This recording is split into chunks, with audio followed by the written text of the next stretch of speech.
Alrighty. Got messed up here because I had a shower and then sat in book and read the last bit of this again. So, Great Gatsby. Hell yeah. Okay, that's a thumbnail. Wicked. Maybe I'll make a thumbnail. I don't know. So, I've written notes for The Great Gatsby because I'm going to try and keep this one more concise. The book isn't hugely long. Because we've seen that kind of storyline so many times, I don't feel like a lot of these themes and all of that are particularly challenging. So, short story, reasonably easy to understand themes because we've seen them so many times. So, I'm going to try and get through the summary. The actual plot of it is a little interwoven, so it's going to be a little bit of a pain in the ass, but alright. So, we've got Nick Carraway, a young man from Minnesota, moves to New York in the summer of 1922, and he wants to learn about bonds and become a bond business kind of person, which, if he's still doing that by the Great Depression, will be a terrible idea. He's in Long Island, and he lives next to this person, Gatsby, who the book is kind of about.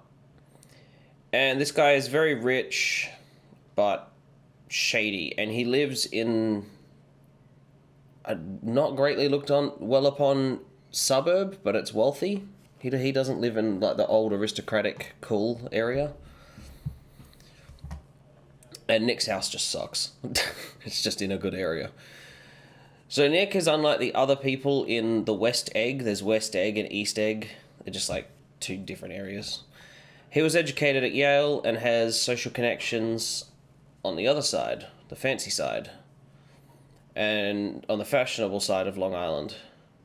So he's linked to the upper class even if he's not actually wealthy himself.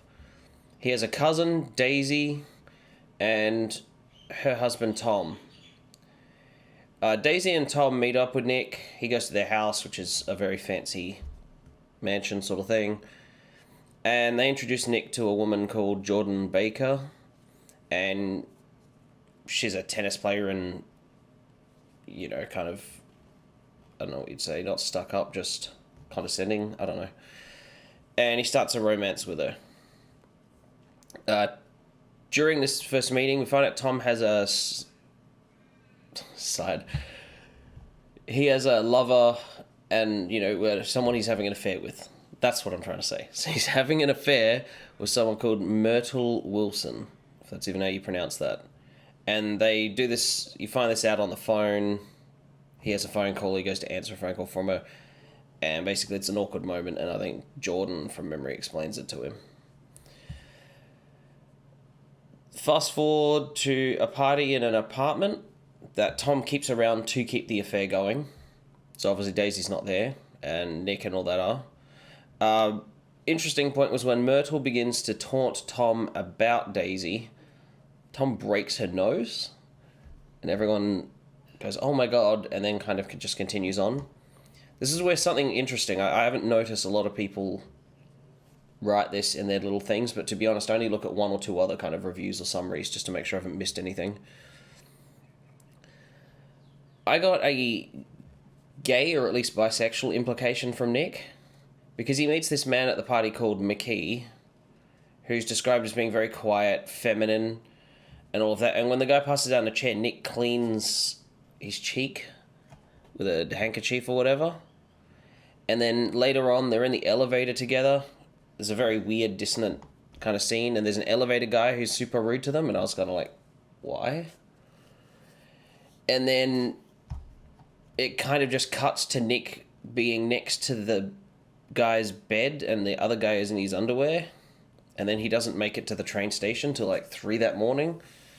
So I don't know if I'm misinterpreting that. I didn't really look it up too much because I feel like I want to give you my actual thoughts, not just repeat what's already on the internet. Nick gets an invitation to one of Gatsby's parties. Does live next door, he just gets a random invite, or at least that's how it seems to him at the time. He sees that Jordan Baker girl at the party, and after some time, and you get introduced to like the heights and all that of the party, they meet Gatsby, who is younger than they thought, served in the military and seems to be faking his image. He's got like a British accent, books he hasn't read, which again they insert very weirdly. And Nick is extremely impressed with him. Again, another reason I kind of thought he might be gay is whenever he describes, for example, Tom, he describes his physique, it's like overwhelmingly positive. And same with Gatsby, he's very taken with him. Whereas with, for example, Jordan, he describes that she looks nice, but he doesn't seem caught up in it as he makes that description, like he does with Tom, which is, I don't know, maybe I'm reading too much into it, pun intended. And this guy Gatsby calls everyone old sport, which was just something I thought was weird considering he's young. And yeah, anyway.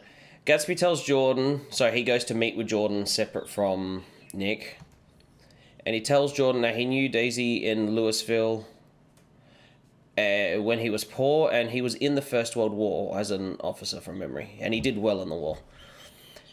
And that he's deeply in love with Daisy. He spends many nights on his side of the bay looking at a light that's at Daisy's house. So he's kind of stalking her to a degree, and he obviously knows a lot about them, which is probably why Nick got the invite to the party. Gatsby now wants Nick to arrange a meeting between himself and Daisy, and I'm fast forwarding here. They make friends and all of that sort of thing. But he's afraid that Daisy won't want to see him. So Nick invites Daisy without telling Daisy that Gatsby's already there. Awkward reunion. Gatsby and Daisy end up rekindling and having an affair. So Daisy's having an affair and Tom's having an affair. Both people in the marriage are having an affair. After a time, Tom grows increasingly suspicious of his wife's relationship with Gatsby. They go to a party and it's very obvious through the cues and stuff that people are throwing out that that's true.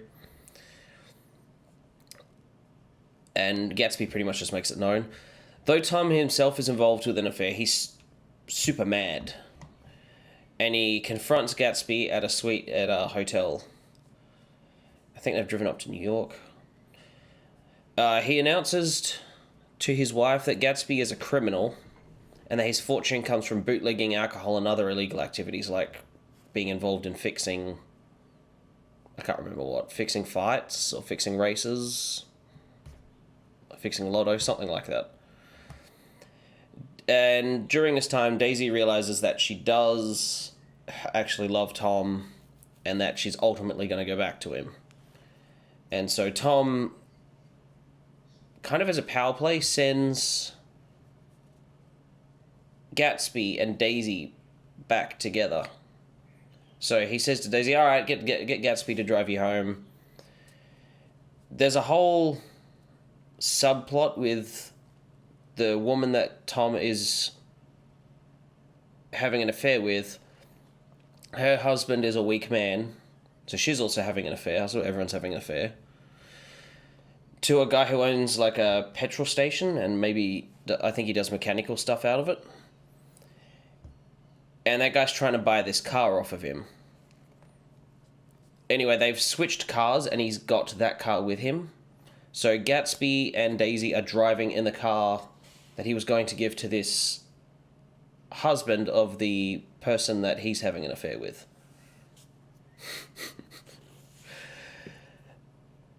Anyhow, when Nick, Jordan, and Tom, who are now in the other car, they're actually in Gatsby's automobile, drive back through the area where Myrtle, the woman that Tom's having an affair with, is in, they discover that the other car, the one with Gatsby and Daisy in it, has run over Myrtle, Tom's, mistress.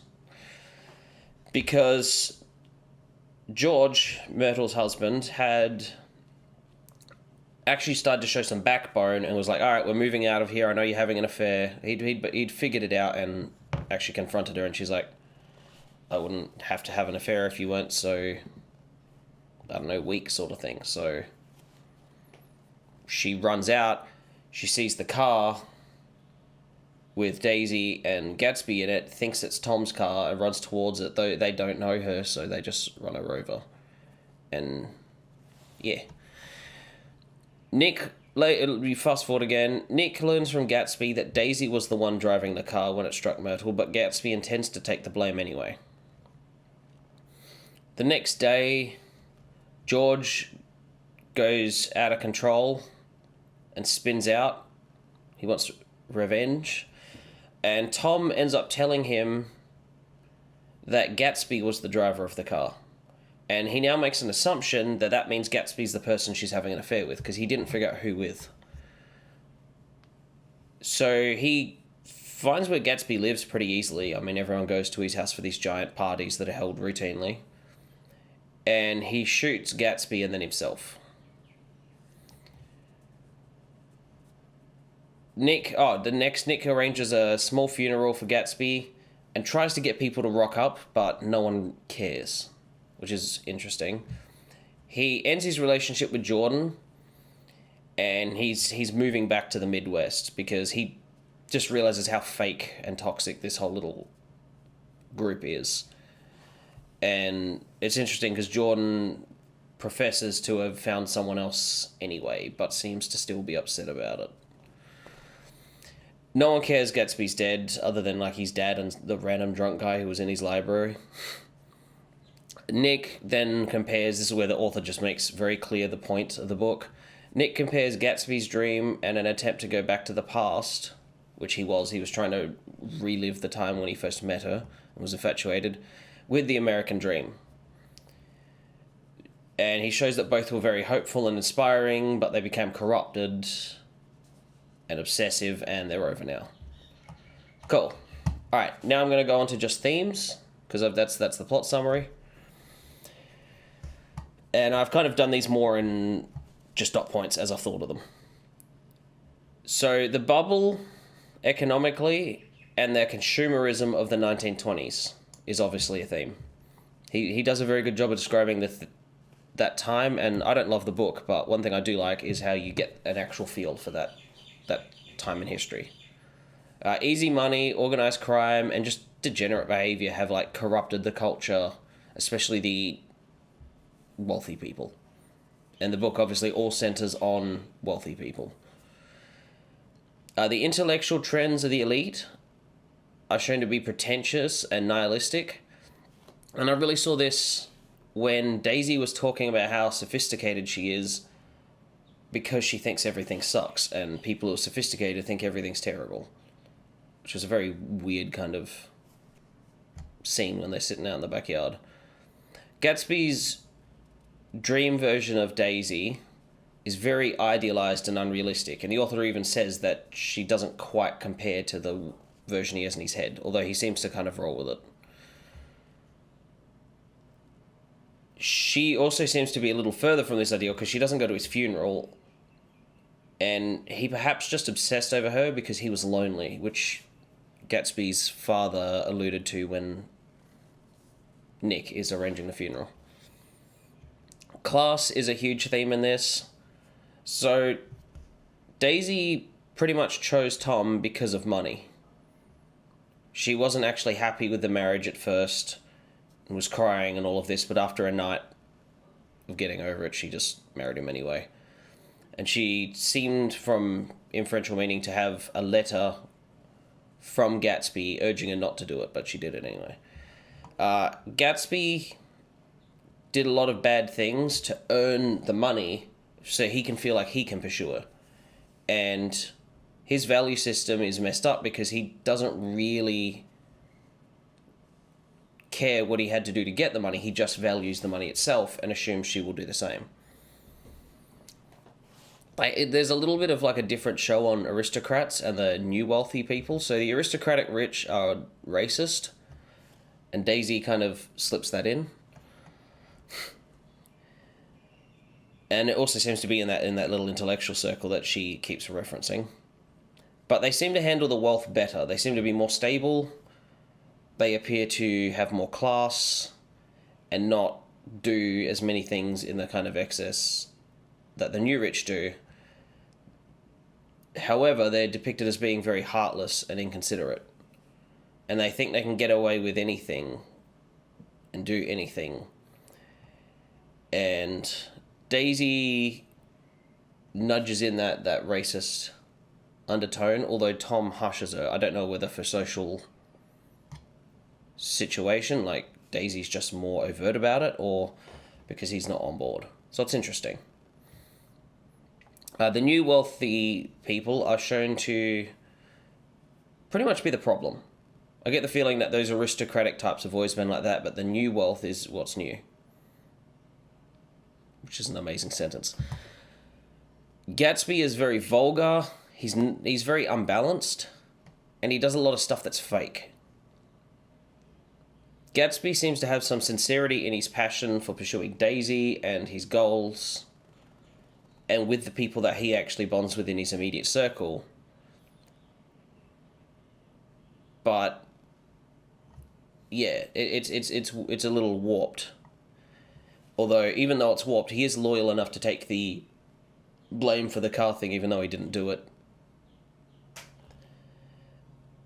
We're getting down to the end of it now. The interesting quote I thought was from it was the part about, it's okay to be a bad driver as long as you don't meet another bad driver. Because then you're just going to both not swerve away from each other, which seems to be more of a problem at that time. I actually thought this was an interesting idea. This is one amusing idea I took from this book that I haven't already heard somewhere else. A lot of these ideas I've already heard before in other books, even if those books are written after. So this book was not exactly groundbreaking for me, at least. Daisy, in some way, the author actually explicitly says at one point, but Daisy seems to be the American dream, or at least representative of it at times. And an interesting little side note is I thought that kind of makes Gatsby's dad England in a weird way. Because he's kind of sad and old. Just not able to keep up with things. So, yeah, I'll wrap that up there. I've managed to keep this one in a shorter time, which is good.